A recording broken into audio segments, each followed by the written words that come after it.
क्या आपने कभी सोचा है कि इंसान की सबसे बड़ी लड़ाई आखिर किससे होती है?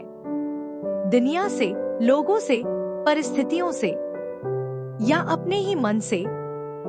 हम अक्सर सोचते हैं कि अगर हमारे पास पैसा आ जाए, सफलता मिल जाए, लोग हमारी इज्जत करने लगे और हमारी सारी इच्छाएं पूरी हो जाएं, तो हम खुश हो जाएंगे। लेकिन क्या सच में ऐसा होता है?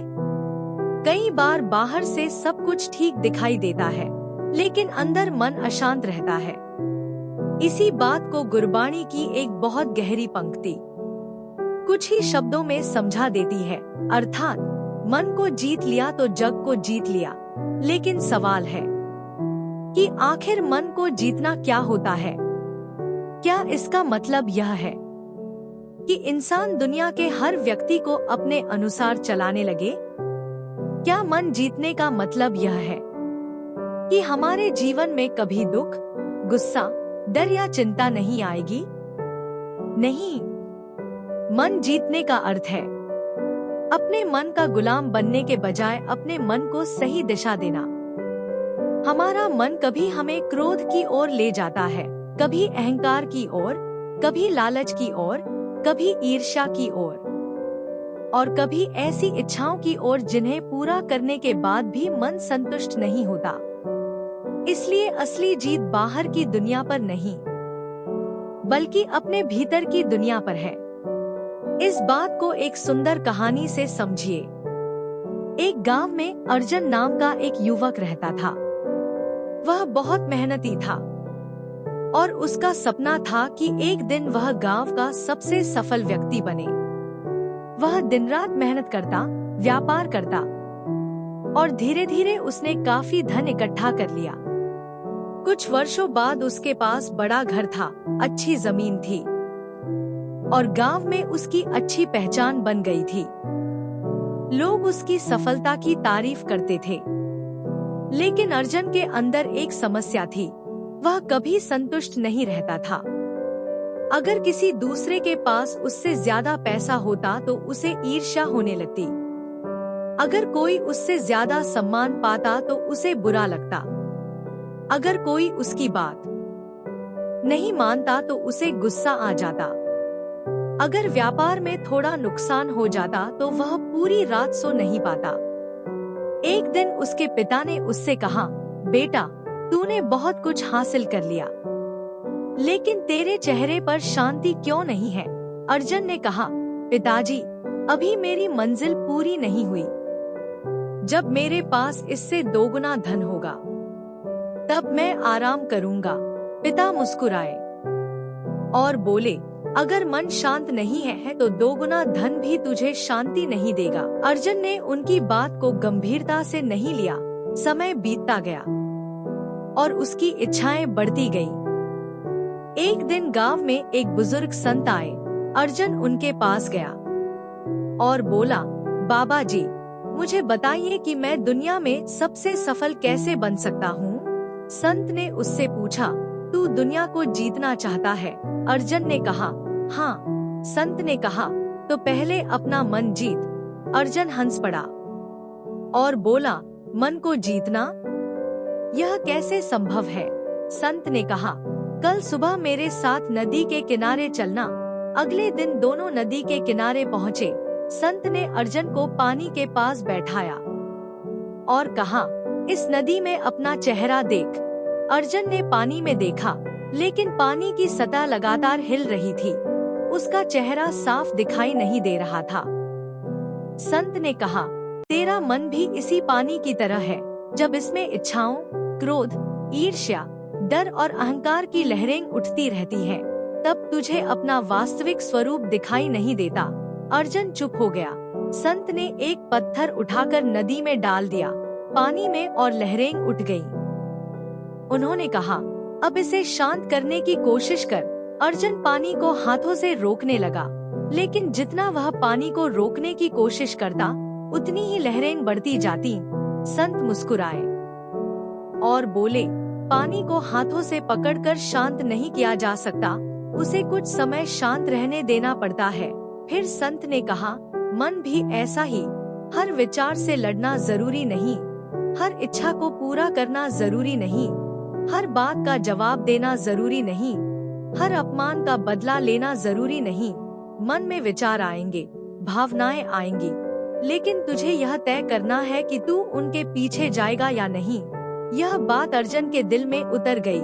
संत ने उसे नाम, सिमरन, संगत, सेवा और अपने कर्मों पर ध्यान देने की सलाह दी। उन्होंने कहा, जब क्रोध आए तो तुरंत बोलने से पहले रुकना सीख। जब ईर्ष्या आए तो दूसरे की खुशी देखकर खुश होना सीख। जब अहंकार आए तो याद कर कि जो कुछ मिला है वह हमेशा तेरे साथ नहीं रहेगा। जब डर आए तो वाहेगुरु को याद कर, और जब इच्छा पूरी न हो तो यह समझ कि हर इच्छा का पूरा होना जरूरी नहीं। अर्जुन ने धीरे धीरे इन बातों को अपने जीवन में अपनाना शुरू किया। पहले दिन बहुत मुश्किल हुआ। किसी ने उसके व्यापार में उसकी आलोचना की तो उसे गुस्सा आया, लेकिन उसने जवाब देने से पहले खुद को रोक लिया। कुछ दिनों बाद किसी दूसरे व्यापारी को उससे ज्यादा सफलता मिली तो उसके मन में ईर्ष्या आई, लेकिन उसने सोचा, उसकी सफलता मेरी हार नहीं है। उसने पहली बार उस व्यक्ति को दिल से बधाई दी। धीरे धीरे उसके अंदर बदलाव आने लगा। उसका व्यापार पहले जैसा ही था, उसका घर पहले जैसा ही था, गांव के लोग भी वही थे, लेकिन अर्जुन बदल गया था। पहले छोटी सी बात उसके मन को घंटों परेशान करती थी, अब वह जल्दी शांत हो जाता था। पहले वह हर किसी से अपनी तुलना करता था, अब वह अपने कल से अपनी तुलना करने लगा। पहले वह लोगों को बदलना चाहता था, अब वह अपनी प्रतिक्रिया बदलने लगा। एक दिन उसके पिता ने उसे देखा और कहा, बेटा, अब तू पहले से ज्यादा अमीर लग रहा है। अर्जुन हंसकर बोला, पिताजी, मैंने तो कोई नया धन नहीं कमाया। पिता ने कहा, धन नहीं, तूने अपने मन पर अधिकार कमाया है। यही इस कहानी की सबसे बड़ी सीख है। का अर्थ यह नहीं कि मन जीतने के बाद दुनिया में कोई समस्या नहीं आएगी। समस्या आएगी, लोग विरोध करेंगे, नुकसान होगा, कभी दुख आएगा और कभी हमारी इच्छा के अनुसार चीजें नहीं होंगी। लेकिन जब मन पर हमारी पकड़ मजबूत होती है तो हम हर परिस्थिति में अपना संतुलन बनाए रखने की कोशिश कर सकते हैं। बाहर की दुनिया को पूरी तरह नियंत्रित करना हमारे हाथ में नहीं है। हम यह तय नहीं कर सकते कि दूसरे लोग हमारे साथ कैसे व्यवहार करेंगे। हम यह तय नहीं कर सकते कि कल क्या होगा। हम हर बीमारी, हर नुकसान या हर परेशानी को रोक नहीं सकते, लेकिन हम अपने मन को प्रशिक्षित कर सकते हैं कि इन परिस्थितियों में हमें किस तरह प्रतिक्रिया देनी है। यही अंदर की जीत है। सोचिए, दो लोगों को एक ही परिस्थिति मिलती है, दोनों को व्यापार में नुकसान होता है। पहला व्यक्ति पूरी तरह टूट जाता है, हर किसी को दोष देता है और महीनों तक क्रोध में रहता है। दूसरा व्यक्ति भी दुखी होता है, लेकिन वह सोचता है, नुकसान हुआ है, अब मुझे समझना है कि आगे क्या करना है। परिस्थिति दोनों की समान थी, लेकिन उनके मन की प्रतिक्रिया अलग थी। यही कारण है कि असली युद्ध बाहर नहीं, अंदर चलता है। गुरबाणी हमें मन को दबाने के बजाय मन को समझने की दिशा देती है। हमारा मन हमारा दुश्मन भी बन सकता है और हमारा सबसे बड़ा साथी भी। अगर मन अहंकार के पीछे चलता है तो सफलता भी हमें असंतुष्ट रख सकती है। अगर मन नाम और सही सोच से जुड़ता है तो कठिन परिस्थिति में भी शांति की संभावना बनी रहती है। इसलिए मन जीतने की शुरुआत बहुत छोटी चीजों से होती है। जब कोई आपको गुस्सा दिलाए और आप तुरंत जवाब देने के बजाय कुछ पल रुक जाएं, यह मन पर एक छोटी जीत है। जब कोई आपसे आगे निकल जाए और आप ईर्ष्या करने के बजाय उसे शुभकामना दें, यह मन पर एक जीत है। जब आपके पास किसी के बारे में बुरा बोलने का मौका हो और आप चुप रह जाएं, यह मन पर एक जीत है। जब मुश्किल समय में भी आप वाहेगुरु का नाम याद करें, यह मन पर एक जीत है। जब कोई गलती हो और आप अहंकार छोड़कर माफी मांग लें, यह भी मन पर एक जीत है। और जब आपके पास बदला लेने का अवसर हो। लेकिन आप क्षमा का रास्ता चुनें। शायद यह मन की सबसे बड़ी जीतों में से एक है। हमें यह भी समझना चाहिए कि मन जीतना एक दिन का काम नहीं है। जैसे शरीर को मजबूत बनाने के लिए रोज अभ्यास करना पड़ता है, वैसे ही मन को मजबूत बनाने के लिए भी रोज अभ्यास चाहिए। नाम सिमरन, गुरबाणी का विचार, संगत, सेवा, अच्छे कर्म और आत्मनिरीक्षण इस रास्ते में मदद कर सकते हैं। हर रात सोने से पहले खुद से पूछिए, आज मैंने अपने मन को कहाँ जीतने दिया और कहाँ मन ने मुझे हरा दिया। आज मुझे किस बात पर गुस्सा आया, किस बात पर ईर्ष्या हुई, मैंने किसके लिए अच्छा किया, मैंने किसका दिल दुखाया। अगर हम रोज अपने मन को थोड़ा थोड़ा समझने लगे तो धीरे धीरे अंदर बदलाव आ सकता है। और सबसे खूबसूरत बात यह है कि मन जीतने का अर्थ यह नहीं कि आप दुनिया छोड़ दें। आप अपना काम करें, व्यापार करें, पढ़ाई करें, परिवार संभालें, सपने देखें, सफलता हासिल करें। लेकिन इन सब चीजों के बीच अपने मन को उनका गुलाम न बनने दें।